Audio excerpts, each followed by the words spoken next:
What was it like meeting Trump? It was surreal. That was So that just came in because his sons are fans of yours. Is that why? That's what I heard. I don't know. I can tell you what happened. Tell me. It was nearing the election, and I think he was aware that he was probably losing, right? And thought myself and my fans and people like that, like, let's try to get votes out of this. Right. And I got a call on Wednesday. Hey, Dave, do you want to go interview Trump in the Rose Garden tomorrow? Like, it was Wednesday, like the interview's Thursday. I was in Nantucket. I was like, whoa, what? Huh? I had no idea it was coming. It was just inbound. Were you nervous? I've never interviewed anybody, so I was very nervous. I also knew how. Well, you have interviewed people. No, not before that, really not. Not before. Oh, that's before BFFs. Yeah. Okay. I'm not a great interviewer, to be honest.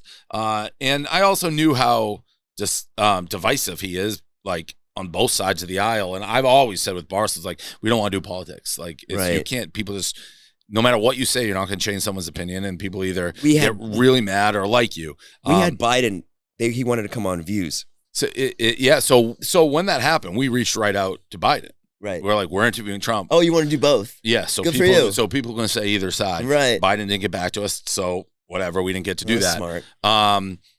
But it was very nerve-wracking because they didn't let any of my people in the interview. Like, all the Barstool people were kept in a certain spot, and he had like 100 in a circle right around us. And even though the entire time leading up, when they asked, I was like, Dave is going to ask what Dave's going to ask. Right. Like, you have no say in it. You can't ask. And they're like, yup. And then when the interview started right before, like, you can't ask this, you can't ask this, you can't ask this. And they're all standing around. I didn't care what they said. And it was a softball. People are always like, you weren't asking hard questions. Like, I don't know politics. Yeah. Like, it wasn't meant to be that. Yeah, you're not Anderson Cooper. Right. But it was surreal. He was super nice to me. You're a guy that runs a sports gambling site. He took me... So after the interview's over, he liked me, and he looked like he liked you. He's like, come here, let me show you this. And I walked over, he took me into this little closet where it was like a gift shop, basically, and he's like, this is the Monica Lewinsky room. That's what he said. So it was surreal. The whole thing was, I'd never been to the White House. It was a crazy experience.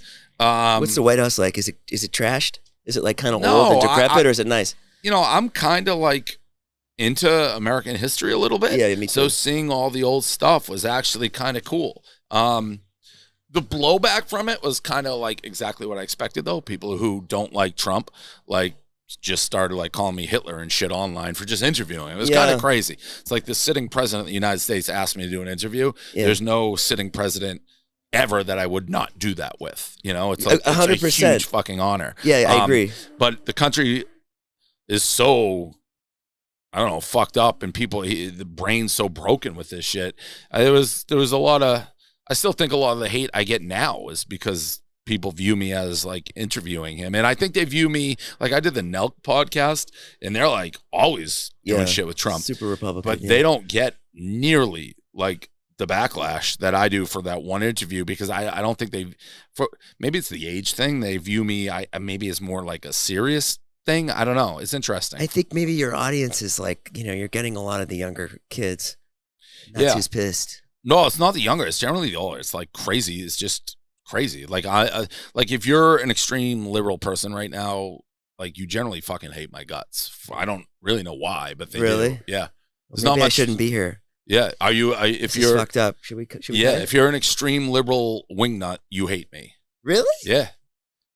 I think it's so fucked up. Like, my ex-wife, she has Hollywood. She's got all her friends and stuff. And the night Trump won, she was crying in my 10-year-old's arms. I was like, yes. What's going on? He hasn't done a day yet. That's like my dad.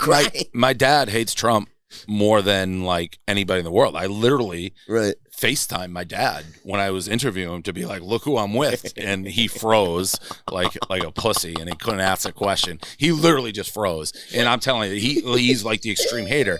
But yeah, it's crazy. And I'm not like, again, I don't like the extreme left. I don't like the extreme right. I hate them both. I want to be clear too. I don't like either side, but I think it's really fucked up when people say like, oh, if they voted Republican, they're bad people. And that's what it's come to. It's really messed up. It wasn't like that when we were younger, right? No, and it's even when Bush was in office, it was like, yeah, you're mad at Bush, but You don't hate the people that voted for him. It's crazy. I like the move out of the country and stuff. My big thing with it, I hate how, like, you can generally know what somebody will answer any question if they just tell you they're like, what if they're a Republican and Democrat, like you almost know the answer to the question before you ask it, which drives me nuts. People don't know my answers. Mine are all over. It's like I'm a libertarian, basically, like socially liberal, financially conservative. And I think 95% of the country is probably the same.